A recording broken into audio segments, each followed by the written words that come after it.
Hello friends, welcome to exam desk again. Exam desk में आप सभी का बहुत बहुत स्वागत है। इस वीडियो में हम लगा रहे हैं एसएससी एग्जाम CHSL के लिए प्रैक्टिस सेट। 9 प्रैक्टिस सेट हम लगा चुके हैं। ये आपका 10वां प्रैक्टिस सेट है।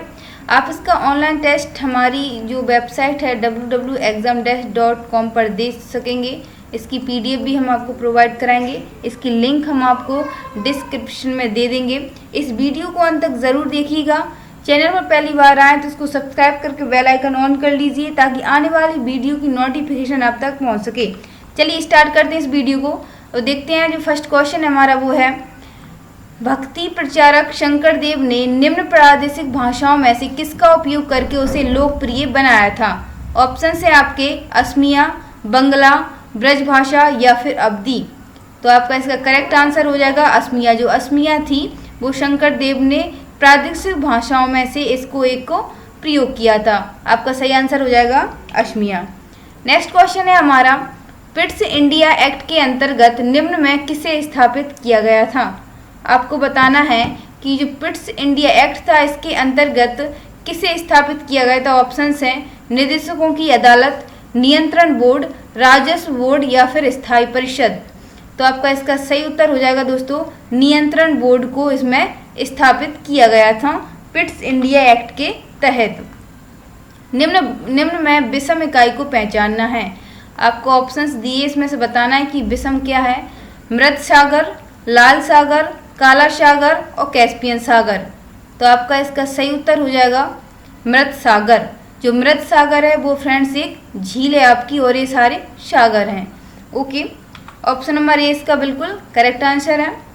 निम्न में कौन सा उद्योग कच्चे माल पर आश्रित उद्योग है। आपको बताना है कि जो कौन सा उद्योग है जो आपके कच्चे माल पर आश्रित उद्योग है। ऑप्शंस हैं आपके जहाज निर्माण, चीनी उद्योग, पेट्रोलियम परिष्करणशाला, हल्की इंजीनियरिंग उद्योग। तो आपका इसका सही उत्तर हो जाएगा चीनी उद्योग, जो कि कच्चे माल पर आश्रित उद्योग माना जाता है।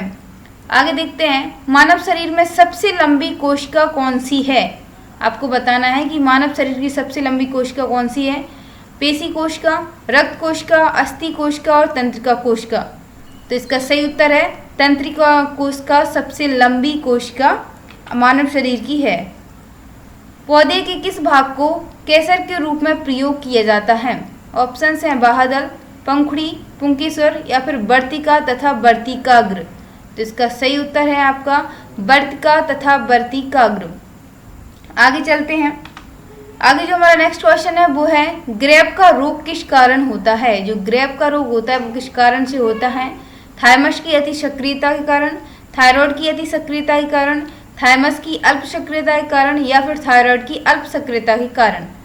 तो इसका सही आंसर हो जाएगा थायराइड की अति सक्रियता के कारण। फ्रेंड्स, ये वीडियो बहुत ज़्यादा इंपॉर्टेंट है आपके CHSL के लिए, जो कि उसके एग्ज़ाम आपके करंट में चल रहे हैं। तो प्रैक्टिस सेट जरूर लगाइएगा। प्रैक्टिस सेट से अच्छा और कुछ भी नहीं है। प्रैक्टिस सेट आप लगाइए इसको। इससे पहले 9 सेट हम लगा चुके हैं, उनको भी ज़रूर लगाइए, आपके एग्ज़ाम के लिए बहुत ज़्यादा इम्पोर्टेंट है। चलिए, किसी रेडियो सक्रिय पदार्थ का आधा जीवन 4 महीनों का होता है, उसका 3/4 भाग कितने महीनों में नष्ट हो जाता है।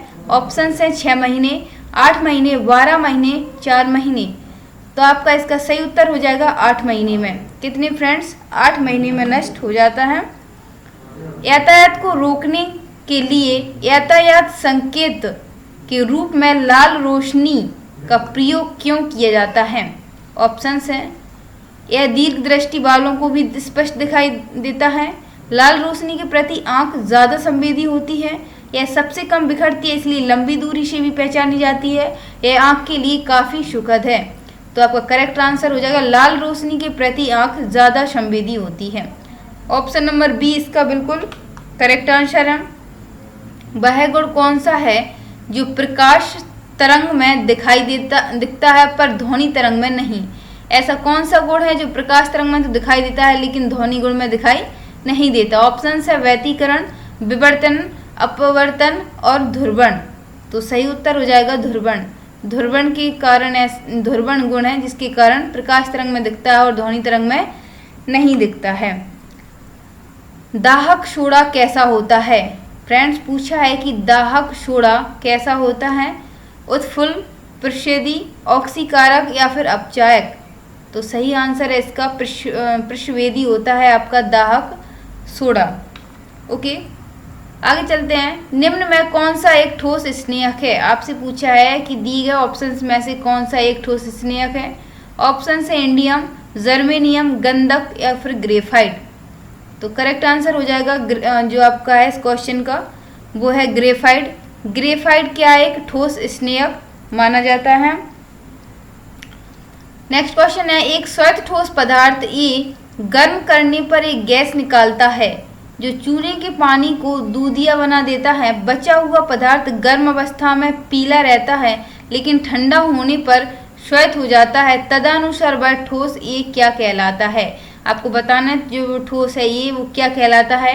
जिंक सल्फेट, जिंक कार्बोनेट या फिर लेड सल्फेट या फिर लेड कार्बोनेट? तो फ्रेंड्स ये कहलाता है आपका जिंक कार्बोनेट। क्या कहलाता है? जिंक कार्बोनेट कहलाता है। अम्लीय वर्षा में क्या होता है जिससे वनस्पतियां नष्ट हो जाती हैं? आपसे पूछा है कि अम्लीय वर्षा में ऐसा क्या होता है जिससे वनस्पतियां नष्ट हो जाती हैं। ऑप्शन है नाइट्रेट, ओजोन, कार्बन मोनोऑक्साइड या फिर सल्फ्यूरिक अम्ल। तो इसका आपका सही उत्तर हो जाएगा सल्फ्यूरिक अम्ल। अम्लीय वर्षा में क्या होता है फ्रेंड्स? सल्फ्यूरिक अम्ल होता है जिससे वनस्पतियां नष्ट हो जाती हैं। निम्न में अफ्रीका कौन सा एक देश OPEC का सदस्य नहीं है? ऑप्शंस हैं अल्जीरिया, अंगोला, लीबिया, दक्षिण अफ्रीका। तो इसका करेक्ट आंसर है आपका दक्षिण अफ्रीका OPEC का सदस्य नहीं है। दक्षिण अफ्रीका इसका सही उत्तर है। निम्न में कौन सा राष्ट्रीय उद्यान राजस्थान में नहीं है? दिए गए उद्यान में से आपको बताना है कौन सा उद्यान राजस्थान में नहीं है। ऑप्शन है रणथंभौर राष्ट्रीय उद्यान, सरसका राष्ट्रीय उद्यान, शामर वन जीवन अरण्य या फिर राजाजी राष्ट्रीय उद्यान। तो इसका करेक्ट आंसर है राजाजी राष्ट्रीय उद्यान आपके राजस्थान में नहीं है। ओके, तो आपका क्या है राइट आंसर है ऑप्शन नंबर डी इसका करेक्ट आंसर है। आगे देखते हैं, कार्बन क्रेडिट की परिकल्पना कहाँ उद्भवित हुई थी? ऑप्शंस हैं आपके अर्थ समिट रियो डी जेनेरो में या फिर क्योटो प्रोटोकॉल, मॉन्ट्रियल प्रोटोकॉल या उपरोक्त में से कोई नहीं। तो इसका आपका सही आंसर है Kyoto protocol. Option number B इसका आंसर हो जाएगा। नेक्स्ट क्वेश्चन है हमारा, बुर्किनी वैन निम्न में से क्या है? जो बुर्किनी वैन है, क्या बुर्किनी वैन है ये क्या है? बुर्का, स्विम सूट है या पगड़ी या फिर इनमें से कोई नहीं। तो फ्रेंड्स आपका बुर्किनी वैन एक स्विम सूट है। क्या है? स्विम सूट है, इसे आप याद रखना। संविधान सभा में यह किसने कहा था कि सरकारी नीति निर्देशक सिद्धांत किसी बैंक में दे उस चेक की तरह है जिसका भुगतान बैंक अपनी सुविधा अनुसार करता है? ये किसने कहा था संविधान सभा में? ऑप्शन हैं KT शाह ने, KM मुंशी ने और फिर BR अम्बेडकर या फिर ऑस्टिन ने। तो ये कहा था फ्रेंड्स आपके KT शाह ने। याद रखना किसने कहा था? KT शाह ने कहा था। भारत के संविधान में संघीय शब्द का प्रयोग कहाँ पर हुआ है? ऑप्शन है प्रस्तावना में, भाग 2 में, अनुच्छेद 368 में या फिर संविधान में कहीं नहीं। तो फ्रेंड्स इसका आंसर है संविधान में कहीं नहीं। संघीय शब्द का प्रयोग संविधान में कहीं नहीं किया गया है। निम्न में से किसने और कब पहली बार अशोक के शिलालेखों का अर्थ स्पष्ट किया था? ऑप्शन है 1810 में हैरी स्मिथ ने, 1787 में जॉन टावर ने, 1825 में चार्ल्स मेडकॉफ ने या फिर 1837 में जेम्स प्रिंसिप ने। तो इसका सही उत्तर है दोस्तों 1837 में जेम्स प्रिंसिप ने पहली बार अशोक के शिलालेखों का अर्थ स्पष्ट किया था। याद रखना किसने? जेम्स प्रिंसिप ने। ओके, आमुक्त माल्यद किसका कार्य है? ऑप्शन हैं आपके अल्लासानी पैदन्ना, कृष्णदेव राय, बच्चा राज या फिर खरवेला। तो इसका करेक्ट आंसर हो जाएगा आपका कृष्णदेव राय ने। ओके, क्या है आंसर? कृष्णदेव राय। नेक्स्ट क्वेश्चन है, खुले बाजार के संचालन क्या संकेत करते हैं? जो खुले बाजार के संचालन में क्या संकेत करते हैं? अनुसूचित बैंकों द्वारा भारतीय रिजर्व बैंक से उधार लेना, अनुसूचित बैंकों द्वारा उद्योग तथा व्यापार के लिए उधार लेना, भारतीय रिजर्व बैंक द्वारा सरकारी प्रतिभूतियों की खरीद और बिक्री या फिर जमा राशि का संग्रहण। तो ये संकेत करते हैं भारतीय रिजर्व बैंक द्वारा सरकारी प्रतिभूतियों की खरीद और बिक्री करना। ऑप्शन नंबर सी इसका बिल्कुल सही उत्तर हो जाएगा। ओके, आगे देखते हैं हम। उस रोजगार की स्थिति को क्या कहते हैं जिसमें कृषि श्रमिकों की उत्पादकता शून्य होती है। ऑप्शन है आपके ढांचागत बेरोजगारी, मौसमी बेरोजगारी, चक्रीय बेरोजगारी या फिर प्रच्छन्न बेरोजगारी। तो आपका सही आंसर हो जाएगा मौसमी बेरोजगारी। क्या कहलाती है वो? मौसमी बेरोजगारी कहलाती है। निम्न में से कौन सा अभिलक्षण भारतीय अर्थव्यवस्था से संबंधित नहीं है। ऑप्शन है आपके प्रति व्यक्ति आय में कमी, कृषि की प्रमुखता, भारी उद्योग तथा मजदूरी के माल में संतुलन या फिर जनसंख्या का तनाव। तो आपका इसका सही आंसर हो जाएगा भारी उद्योग तथा मजदूरी के माल में संतुलन। ऑप्शन नंबर इसका सी बिल्कुल करेक्ट आंसर है।